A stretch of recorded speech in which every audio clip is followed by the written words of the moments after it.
I'm here to talk about the reactive principles. It's actually a collaborative document that I started, but I've been getting a ton of great help from so many people in the reactive community.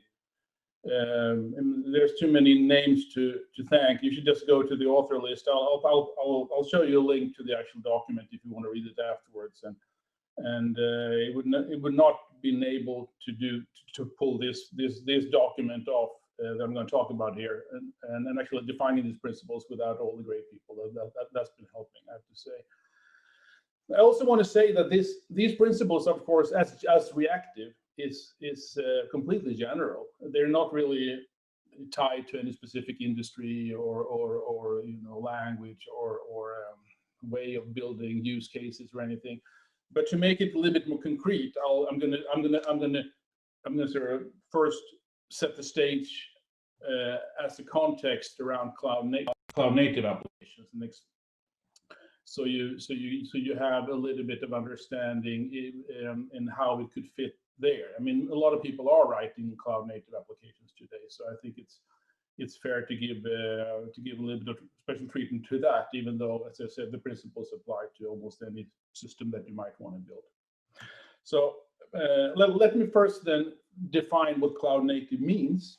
It's of course opinion. I mean, it's just an opinion, but what I mean when I talk about cloud native is that it's a design or architecture that follows the cloud operating model. And what does that mean then?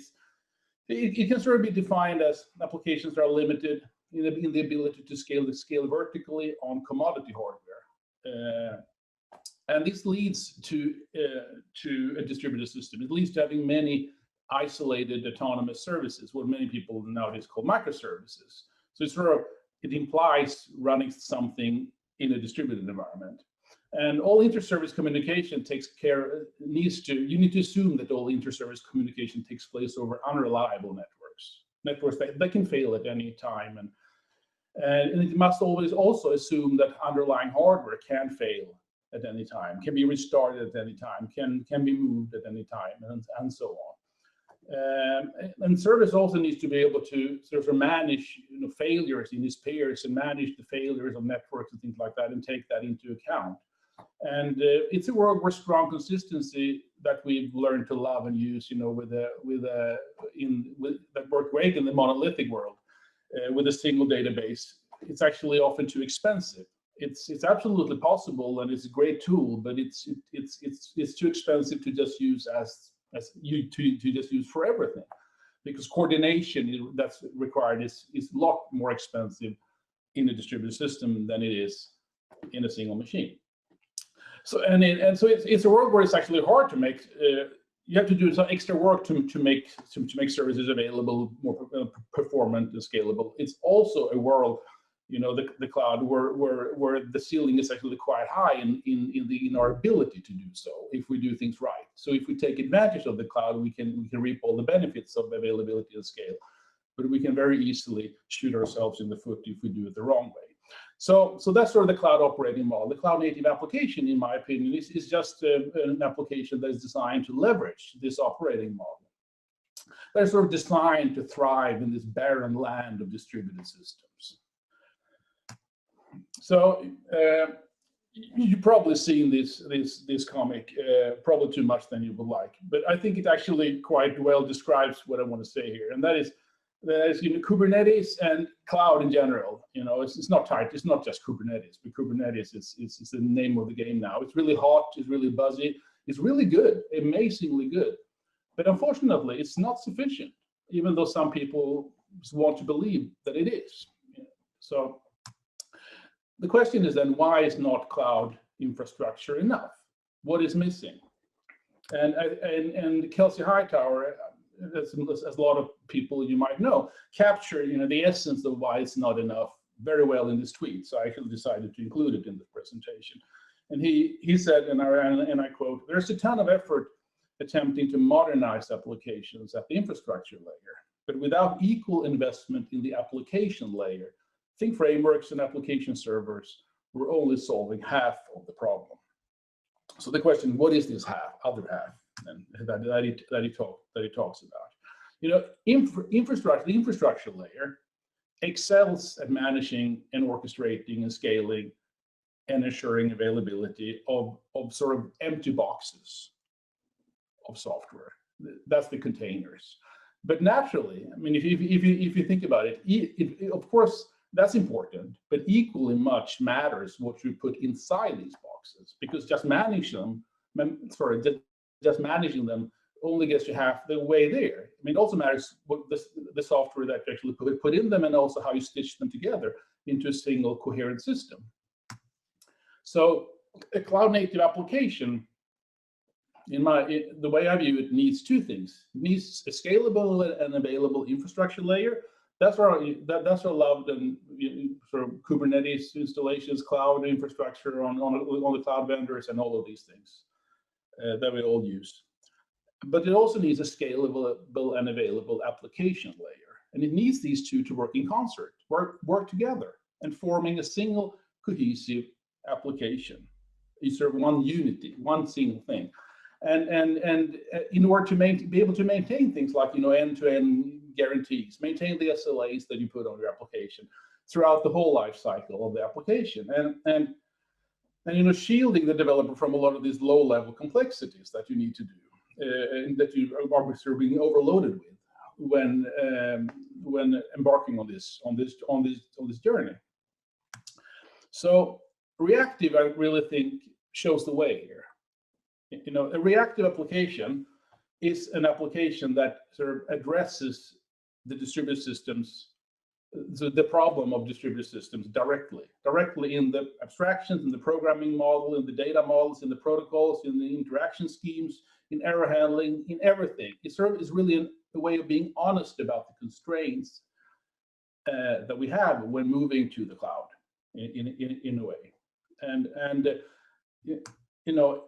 it does not treat them as an afterthought, as I've seen elsewhere, where you not think about it in the terms of reactive, where people, deal with these, as I said, after effects, or as operational or infrastructure problems that, through increasingly complex tech stacks or wrappers or workarounds, and very often, unfortunately, leak abstractions, and sometimes leak all the way up to the developer or to the end user if worse, and things start to fail.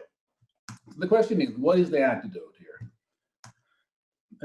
It's really, I believe, this solid set of reactive principles. And if you want to read more about them, you should go to principles.reactive.foundation. Please do that after this talk, because it'll probably take you a while to get through that. I'll post a link at the end of the talk as well. So, and this is actually 8 principles. We've been battling if it should be 10 or 6 or 12. I mean, and of course the jury's still out if this is the right set of principles. It's some of the principles that I had initially actually ended up being patterns because it was clear that they were more context specific for specific type of contexts and use cases. So I just want to say that, since it's encourage people to help out. And it's all on GitHub, and I mean, if you feel something's wrong or feel something's missing, just open up a GitHub issue or chat about it there, or a Discord channel at the Reactive Foundation.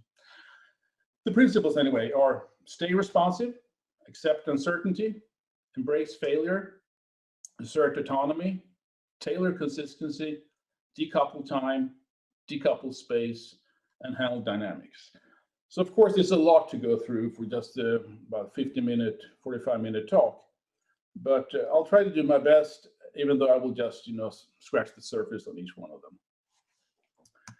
So starting with principle 1, stay responsive. Responsiveness matters. It matters a lot. Most people have probably read the Reactive Manifesto, and the responsiveness was really at the core here, because responsiveness is really the face of the business. It's really, this is really the last link in the chain, is the bridge to the users. And it's really the cornerstone, in my opinion, for everything we do, for usability and utility. It's the problem, though, when you think about it, is that responsiveness can really be elusive. Since it's affected by almost anything in the system. It's really like nowhere, and it's also everywhere. is influenced by everything from contention, coordination, coupling, data flow, communication patterns, how we talk with each other, resource management, failure handling, and things like that. But it's really key because it's really the foundational concept that ties into and also motivates all the other principles. Because really, if you can't, if you can't be responsive at all times, then we can't provide a useful service to our users, and we sort of failed at completely at what we actually were about to do.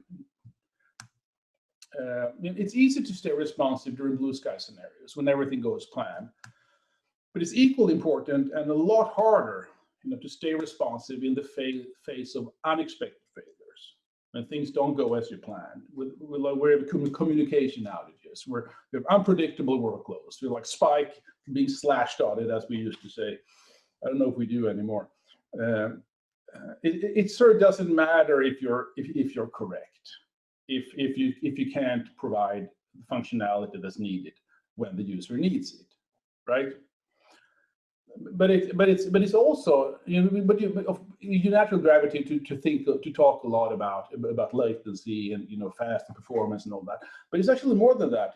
I think it's also about being able to be responsive to change, to manage change in an adaptive and responsive fashion. We're changing data, changing usage patterns, changing the context and environment, and just being able to adapt and respond, and so on. And and if you can provide a useful response, and a valuable response to the user, then in the worst case, respond with an error message, and try to provide a degraded but still somehow useful level of service. The essence of what is called graceful degradation is to have a plan in how to deal with failure and how to deal with overload. I stole this from a slide that Victor had, I think, a long time ago. I think it was quite descriptive. So this is a quote from the late comedian Mitch Hedberg, where he says that an escalator can never break; it can only become stairs. You should never see an escalator temporarily out of order sign, just escalator temporarily stairs. Sorry for the convenience. And there's many different ways you can do that. When things start to fail, you might be able to display certain features in the UI while others are disabled for the time being, etc. Right? That's better than completely failing and sort of letting all users down, so to speak. Principles 2: accept uncertainty, build reliability despite unreliable foundations. It's as soon as we exit the boundary of the service, this sort of safe boundary of that we feel we somehow can't control, we sort of enter a wild ocean of non-determinism. That's the world of distributed systems, and that's a world where systems can fail in the most spectacular ways, in the most intricate ways that we need to be Sherlock Holmes to figure out sometimes why things fail. It's a world where information gets lost, where it's reordered and corrupted, and where failure detection is sort of black science in a way. It's a little guessing game. It's really, really hard to know, especially at runtime, why something fails, or if it's just slow, and will come back just next second, or if it will be gone permanently or for hours. This might sound like a terrifying world, and it is a terrifying world in a way, but it's also the world that gives us solutions for things like resilience, elasticity, isolation, and all of these good things. We just need to be able to enter this world, quite differently than we are used to live, used to address problems in the monolithic world, where we have a single node and life was easier anyway. We really need a way to exploit reality in our design, and sometimes it actually helps to go back and say, okay, we have this world that we made up as developers. That's sort of this simplified world where everything is strongly consistent with latency 0 or whatever, blah blah blah, and actually step out of that world and see how are these things managed and dealt with in the real world, in the physical world because often these simplifications that we've made as computer scientists actually it's not how the world operates. It's just simplifications to make our lives easier. And sometimes it can be better to take a step back and look and learn from that. And when we try to model the real world, that is. And one of these limitations is that information travels at the speed of light. The speed of light is quite fast, but it still puts a limit at the speed of information, a limit that is actually absolutely detectable and something that needs to be taken into account. This means that information actually has latency. And that's a reality in a lot of systems today. That we actually have to work around that problem. What this means is that information is always from the past. It's really true for everything we observe, also in the real world. When you observe something, it's usually has already happened, often quite some time ago. So in a way, we're always looking into the past. It's always in the eye of the beholder, and the present, to be a little philosophical. The present and the now is really relative. It's relative to the observer. This is also important to think about. So, and this has a lot of implications. It means that we can't always trust time, for example, as measured by clocks and timestamps. And order, causality might not even exist. And if it exists, it can be hard to track. And so accepting this certainty, we need to use strategies to cope with it. Sometimes it's actually better to work with logical clocks, things like vector clock and Lamport clocks and these things, version vectors, instead of working with timestamps and wall clock time, so to speak. And sometimes it's better to use eventual consistency to loosen up the guarantees a bit. Things like using NoSQL databases, that provide that option of loosening up the guarantees. And replicated data structures that started to become more and more popular. So CRDTs can be helpful. And making sure that our communication protocols are always associative, commutative, and idempotent. It's also important.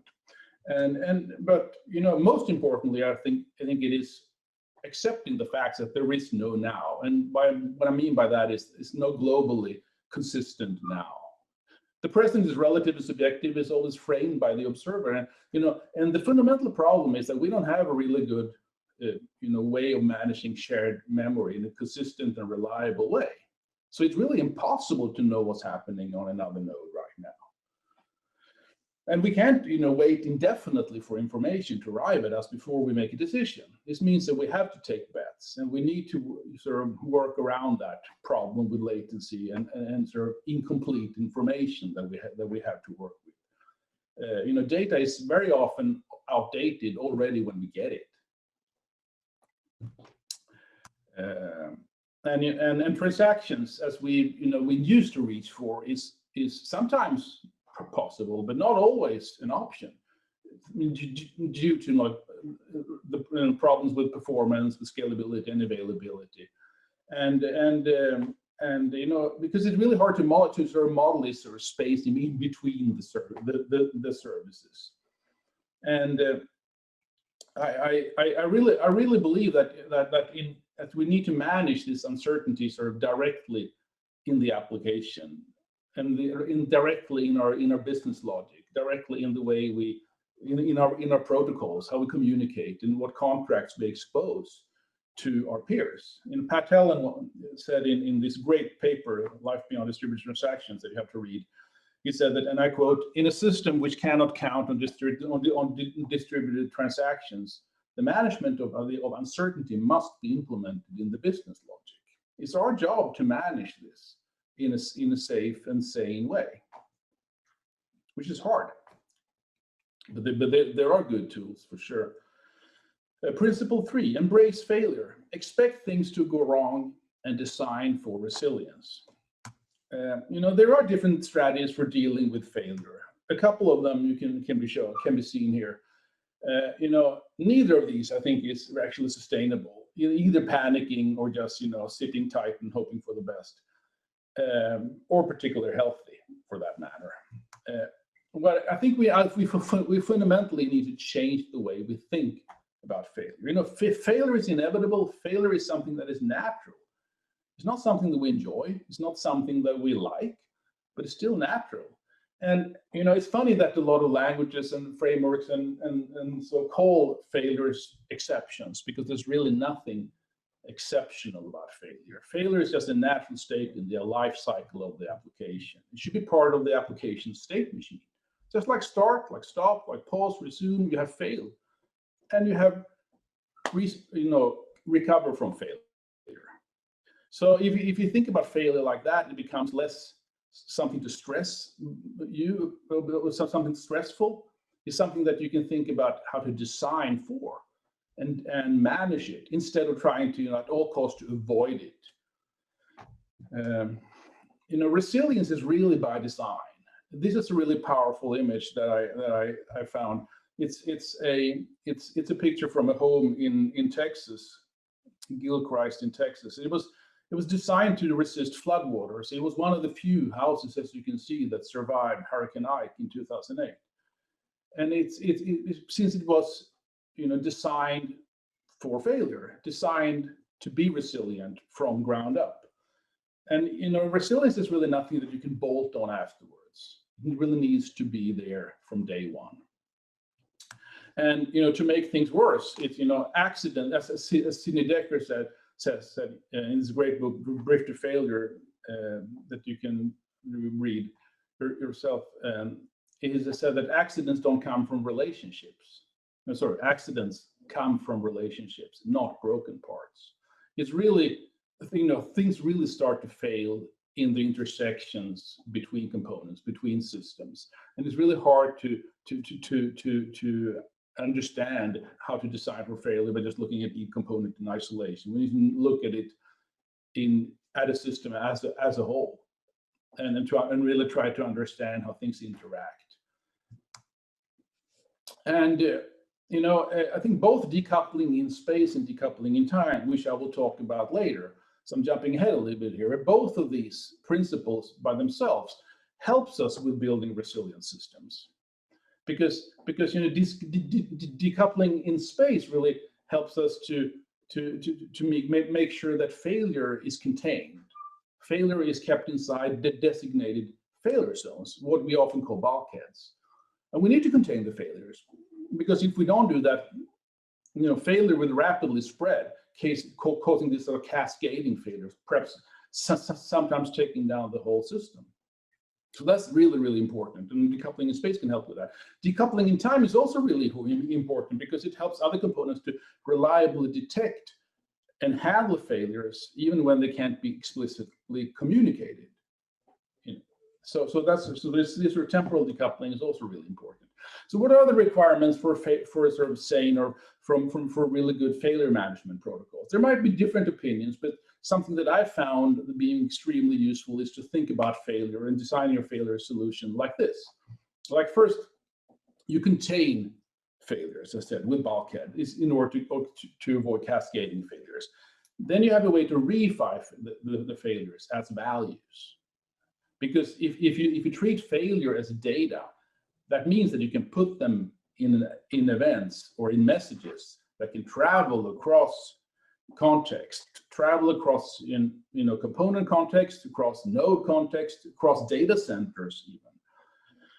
So and you can start making use of that by signaling these values, values representing the failures in an asynchronous fashion. And this means that you now have a way of observing these failures, not just from one place, but anyone that sort of subscribes to these failures.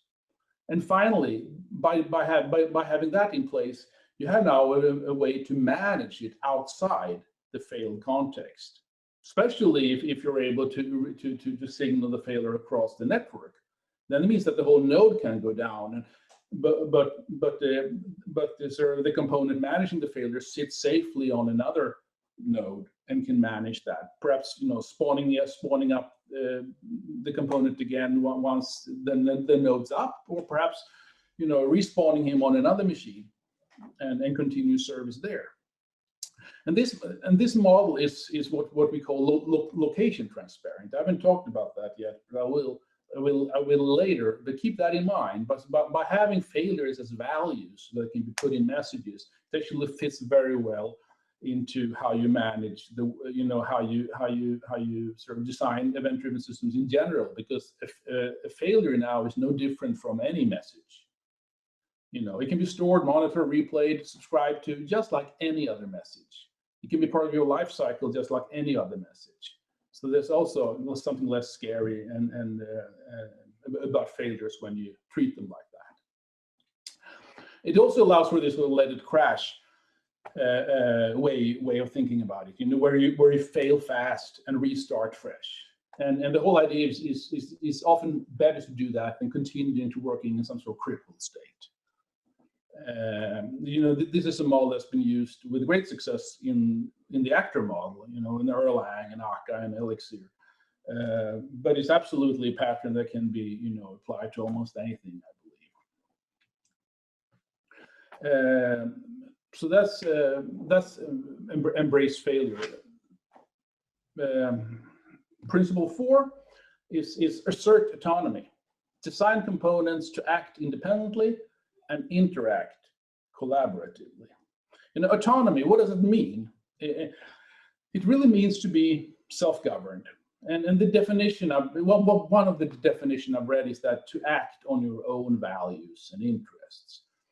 And in order to be autonomous and to create autonomous services, it's extremely important to create clear component boundaries and clear protocols. Decide who owns what data, how these owners make it available, who's responsible for doing X, Y, Z, and things like that. It's all encoded in the protocols, in the promises that each service makes to the world. Okay. And what we need to do is to craft these safe autonomous islands. I show you this picture of this extremely stormy ocean. That's sort of the mental model for the world that these islands live in. It's really a wild ocean of non-determinism. But the interesting thing is that if we model these islands the right way, they can really be sort of islands of determinism, and even islands of strong consistency, where we sort of can live happily under the illusion that we are in control. That time is absolute, and there's there's one present, and that everything's deterministic and so on. Even though it's only true within this little island that we created, so to speak. Mutable state can be problematic. I have to say that, but I think it's problematic if you share it globally with others, and because if you do that, you need to start guarding it. That can lead to increased contention, increased coordination, increased wait time, and also as a result, reduced availability and scalability. So, but mutable state absolutely has its place. It's often quite intuitive to think about it. At least the way we learn to program is often imperative. And so, it's quite natural to think about it like that. And I have to say that mutable state is fine. You just need to make sure that you contain it, that you make it non-observable to the rest of the world, that you contain it within this safe island, this autonomous island, and you only use mutable state for local computations. So when you're done your processing using mutable state, then within your service, and you're ready to tell the world about the results, then you should create a mutable value out of that. Sort of fact. Facts are immutable. They can't be retracted. A fact is a fact. You can knowledge can only grow. So so what we should do is that when we're ready to tell the world about our results, the conclusions we come to, we create a fact, sort of an immutable value, and we publish that to the world, to the outside world, outside our component boundary. And this means that now that others can base their reasoning on stable values. That's values that don't just change when you're looking at them. We also have a really good way of now tracking history through these immutable values, each one representing a fact. We can now track causality you know, as we are publishing them to the world. And really, if we log these, they're, you know, using tools like event sourcing and things like that, there's really no history deleted. We have this trail of facts representing everything that's ever happened in the system. So that's really helpful. You know, in a way, sort of one mental model that I have personally, I don't know if it helps you, but that's sort of helped me, is to think about a distributed system as a sort of a sort of a never-ending stream towards convergence. You know, that a system that is always in the process of convergence, but never reaching the actual state, the final state of convergence. If it does that for brief moments in time, you know, that might be, but then it continues on, so to speak. So the system is always in constant motion. It's always in constant state of change. In a way, it's always trying to catch up, but will never ever, you know, sort of catch up completely. And the reason is, again, there is really no now. There is no globally consistent presence, only local presence that tries to make, you know, the global thing just work, so to speak. And I think we, you know, one way of managing that is again, I'm repeating myself a little bit here, but that is in terms of thinking in terms of this consistency boundaries. So sort of decompose the system into these small islands of consistency in this river of constant change and uncertainty that moves on constantly. You know, we can still do useful work within these small islands that we design, so to speak. And Pat Helen defines this really nice conceptual model, at least nice in my opinion. I've been using it a lot for how to think about this. It's from his paper Data on the Inside versus Data on the Outside that I highly recommend as well, where he talks about inside data as being sort of our local present. That's our state. That's, you know, the state inside our consistency boundary, the state that can be strongly consistent here. Then we have outside data that he calls blast from the past. You know, that's the facts arriving. That's more or less old data arriving into our service. They always arrive from the past, so to speak. And then finally, between the services, we can communicate and send commands. And that's what Pat calls hope for the future, you know. So asking someone to do something and hopefully he will do it. So I think this is a really good way of thinking about this, about how to design systems in a sort of controlled and really good way, clearing up these really hard things. You know, Mark Burgesell has written a lot about autonomy. He's a computer scientist out of Oslo University, and a couple of books that I've really enjoyed is In Search of Certainty. Another one is on Promise Theory, where he's really been thinking hard about autonomy and how to apply it to not just computer science, but, you know, to anything. And he argues that autonomy.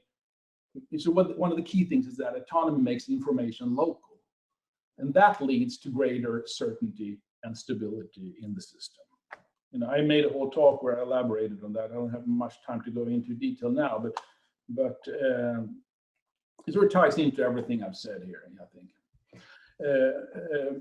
Principle 5 is tailor consistency, individualize consistency per component to balance availability and performance.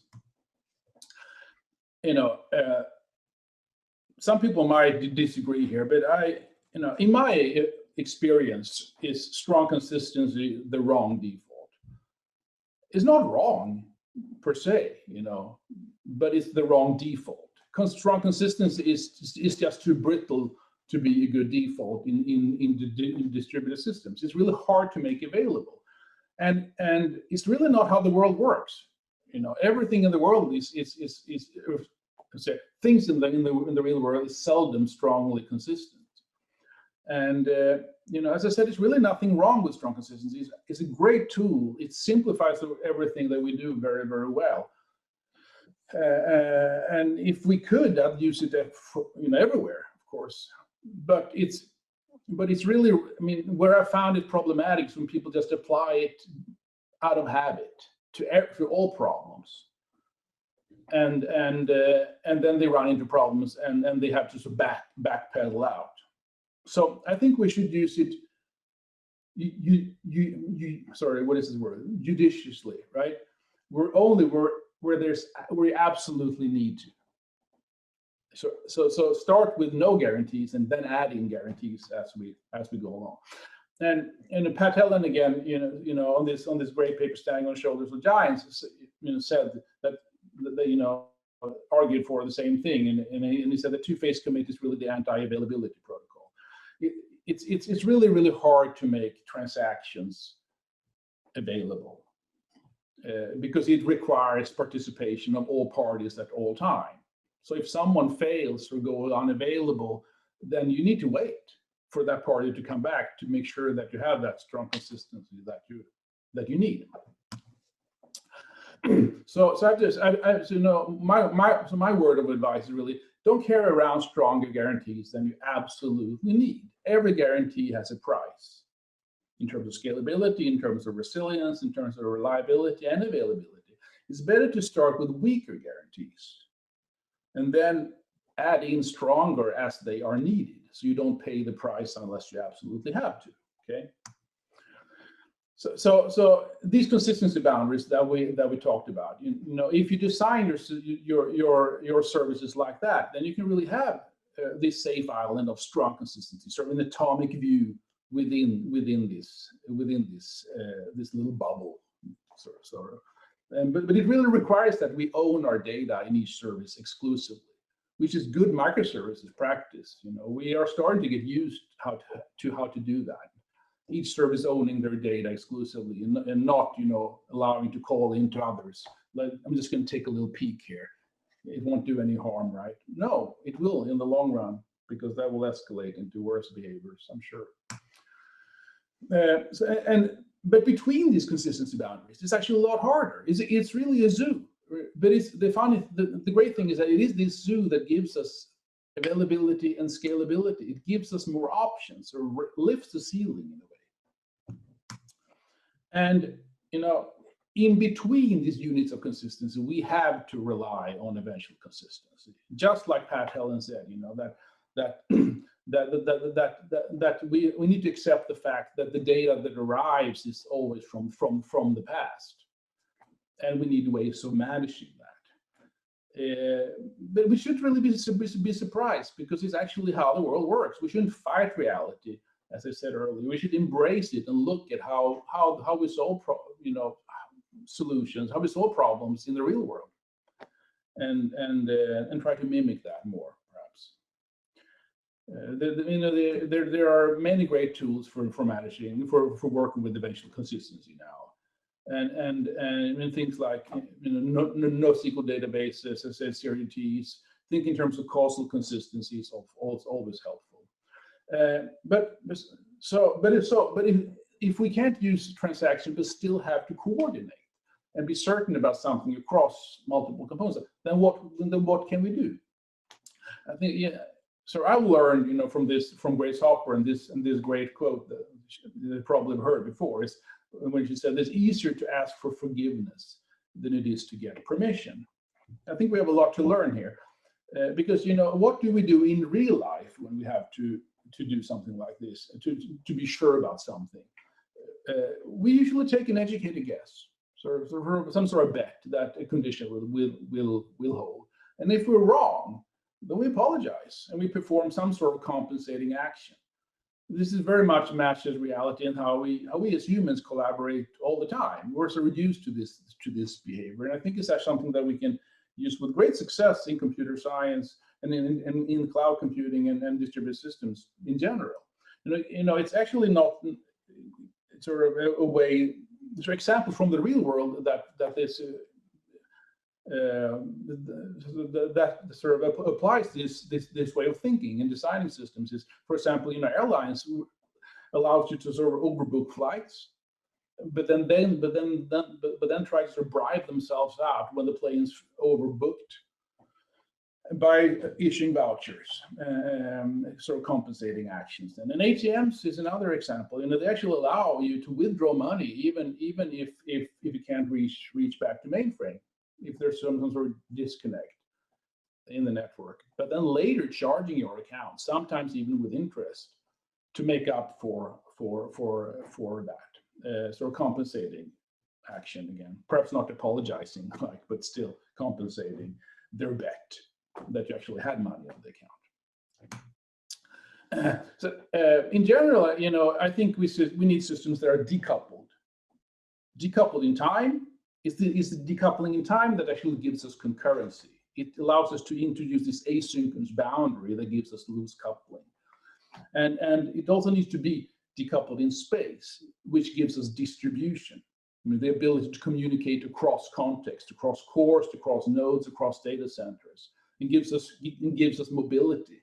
You can move things around between multiple places. It gives us location transparency, which I will talk about later, and really good tools for resilience by running multiple replicas in different places and failing over when needed. Sorry. So, principle 6: decouple time. Process asynchronously to avoid coordination and waiting. So we have learned, at least I've learned, that silence is golden. That's sort of this old saying. But as Bob Monkhouse says, silence is not only golden; it's seldom misquoted. It's actually even better, in my opinion. I think this is a great advice for the distributed system. We need to avoid needless communication and coordination. Because every time we communicate, every time we coordinate, especially if we do it across the network, it causes contention, it causes wait time, and it causes things to be often, less available as well, especially if we do that in a synchronous fashion. Contention is really the most expensive thing in distributed systems. So if we can avoid it, we should. And synchronous communication, the problem with that is that it requires availability of all components during the whole exchange until the whole sort of protocol has been completed. And that's a very fragile assumption in distributed systems. Temporal coupling, temporal decoupling really helps us with that, because if you have protocols that allow for temporal decoupling, means that the components don't need to be available at the same time. That means that components can be more autonomous and be more independent and can take decisions, more independently, and that will make your system overall more reliable. The techniques to introduce temporal decoupling, we all know those, durable message queues or buffers, append-only journals, event logging, and pub subtopics. If you have some sort of retention policy for keeping messages around for an X number of minutes or days. Asynchronous and non-blocking execution and I/O. The benefit of adopting these techniques is that it gives the caller the option of performing other work asynchronously rather than be blocked, just waiting for resources to become available. And this gives us generally a more efficient way of managing our resources. It's more cost efficient, it's more energy efficient, and it's more environmental friendly, helping with climate change and all of those things. The fundamental reason for that is that it helps us minimizing contention on shared resources. As I've talked about before, it's one of the biggest scalability and performance killers. In practice, this can be done, by allowing the caller to simply put his request on a queue and register a callback to say, okay, whenever that is processed, let me know. And that means that when he's put that request on a queue and register his callback, he can just return immediately and continue with whatever he was doing instead of sitting on that thread, blocking it, holding that thread hostage in a way until completed.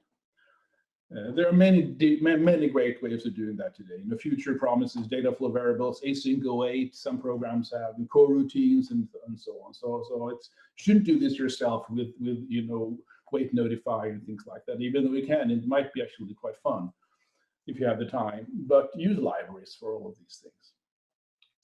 It's also very important to understand that in your call chain, it needs to be async and non-blocking all the way down.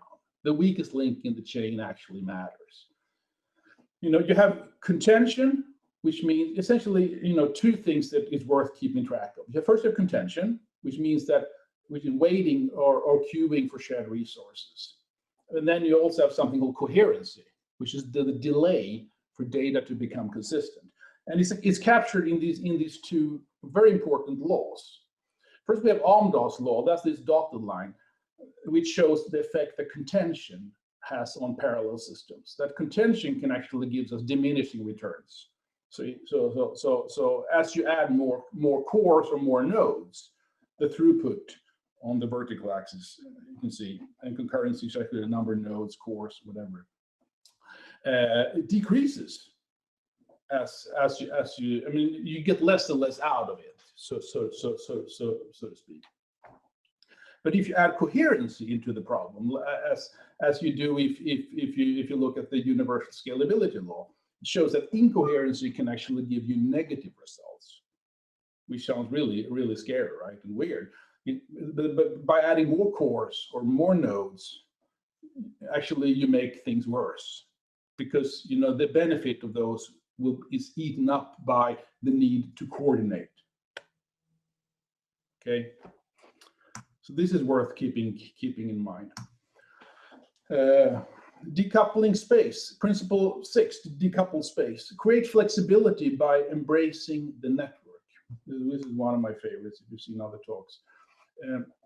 You should really strive for spatial decoupling, for leverage the network boundaries between components, nodes, and systems, and data centers, and having a good way of connect these remote pieces back again. And one of the cornerstones that I've seen, found extremely helpful is to use asynchronous message passing. It's sort of the backbone for the Reactive Manifesto.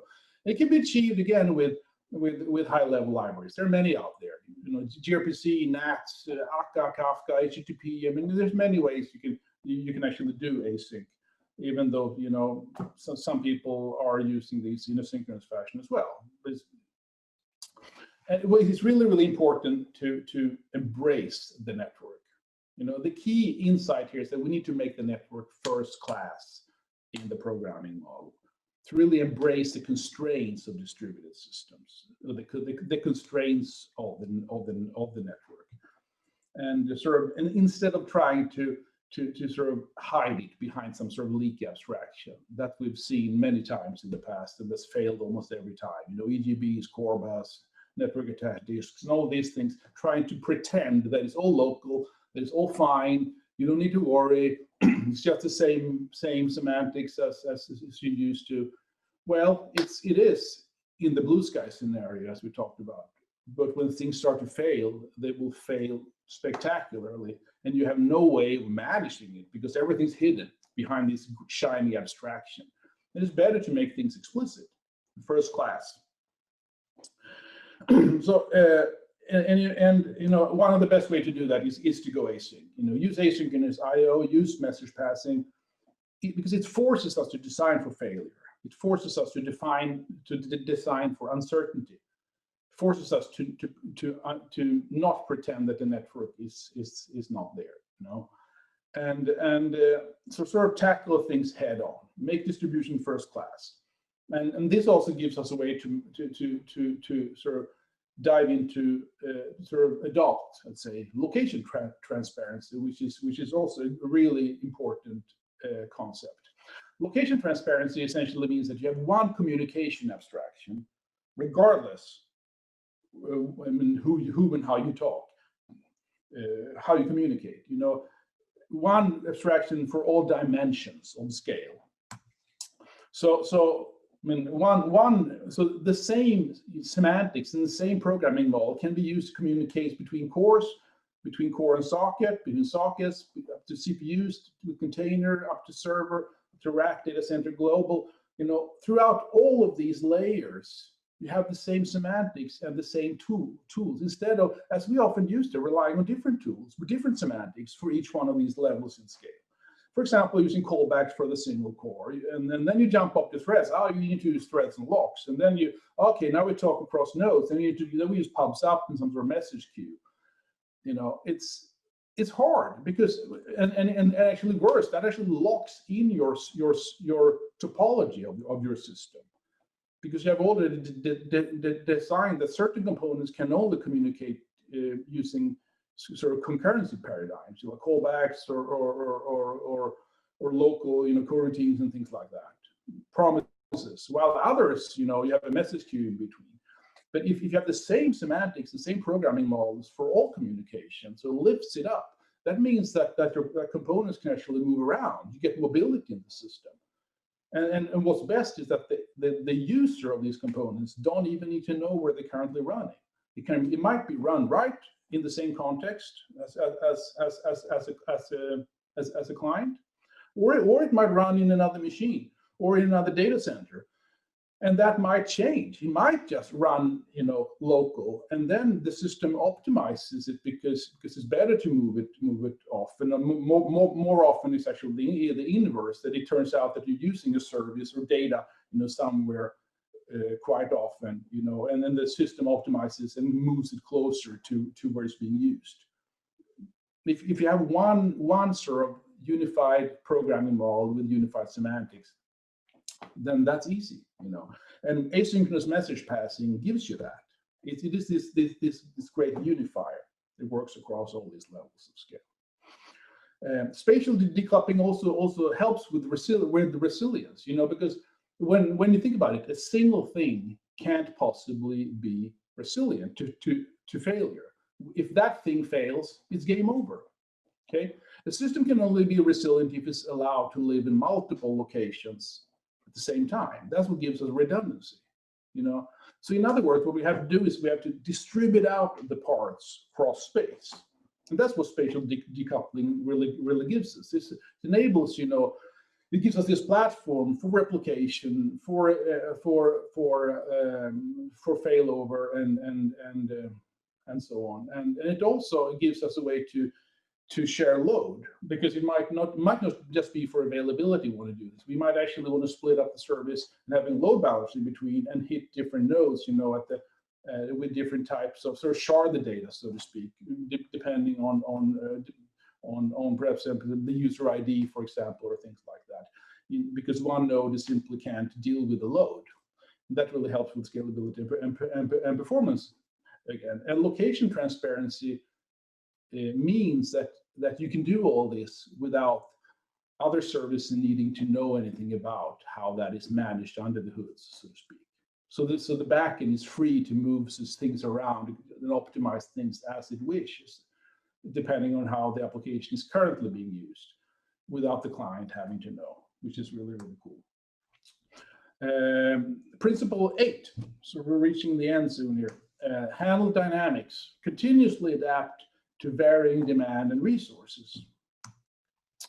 It's really crucial that the app always stays responsive, and that includes during varying workloads. If there's a spike, or if it needs to scale down, if it's a slow day, you shouldn't have to pay for more resources than you absolutely need, than you currently are using. That means being elastic, so react to changes in the input rate by increasing and decreasing resources, not over allocating, but having them just right. And but the question is, and what do we do when resources are fixed, when we can't scale up and down? As we have learned to take advantage of in cloud environments.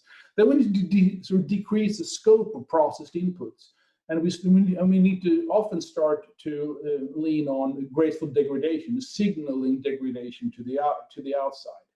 And this can be done in many different ways, by discarding, less useful data, discarding older data, shrinking the horizon, or as talked about before, reducing the quality of results. And ultimately, we need to trade reduction in efficiency for the ability to function at all, in a way. And again, it can often help here to make educated guesses, track relevant usage methods. It's actually probably even more true when it comes to auto-scaling and elasticity, that we need to be able to continuously track metrics to understand how our system is currently being used. So we feed that into sort of reactive or sometimes predictive, scaling algorithms. And so we are in good shape of managing the current load, if it's high or if it's low. Or if it's zero, we should be able to scale down to close to zero.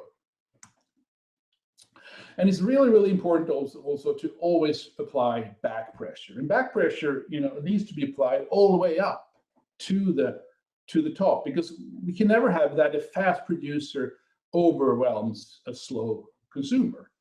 Everyone needs to participate. I think this is a very illustrative little video that I found somewhere. I don't remember where. But it's quite funny. But it's also very true. Here we have a really fast producer completely overwhelming the slow consumers anyway. Sort of. It's a little bit of a stretch. But anyway, it illustrates the point. And this is the reason for standardization efforts, like, for example, the reactive streams. That really sort of provide a very simple protocol for libraries to compose and to play ball, so to speak, and participate, making sure that that data flows at the ultimate rate. So we're negotiating that data flows at the ultimate rate at all times. So there's a lot more to say, of course, but this is, in short, the reactive principles. We also have, as I hinted earlier, a sort of growing catalog of reactive patterns. Some of these were initially principles, and some were added later, and that was just always patterns. But it doesn't matter. What matters is that I think we have now a starting point for this growing catalog that can hopefully, now we have 6: partition state, communicate facts, isolate mutations, coordinate data flow, localize state, observe communications.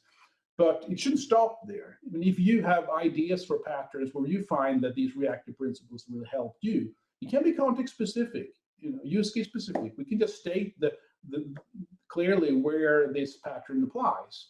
But I really encourage you all to help out. Go to GitHub and actually go to the principles of Reactive Foundation. You will find the source code for this, and on the issue trackers and everything. And we can have a good discussion and together letting this pattern catalog grow. Also, join the Reactive Foundation. It's none of this would be possible if it wasn't for the Reactive Foundation. We're really starting to get a lot of interesting momentum going here.